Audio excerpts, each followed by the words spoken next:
সন্দেশখালীতে খেলা ঘোরালো তৃণমূল। লাঠি ঝেঁটা হাতে নামা আন্দোলনকারীরা যোগ দিলেন জোড়া ফুলে। শেখ শাহজাহান, শিবু হাজরা, উত্তম সর্দার জোর করে দখল করে নিয়েছিল জমি।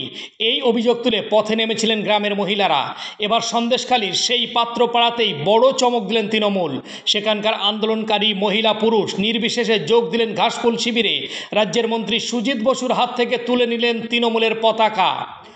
যোগদান প্রসঙ্গে মন্ত্রী সুজিত বসু বলেন, সন্দেশখালীতে কিছু ঘটনা ঘটেছে, অস্বীকার করি না।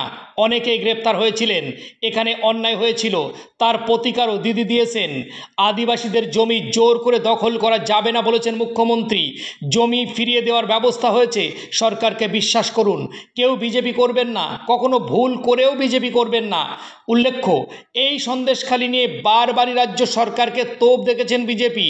এমনকি এলাকার ভূমিকন্যা রেখা পাত্রকে বসিরহাট লোকসভা কেন্দ্রের প্রার্থী করে পদ্ম শিবির।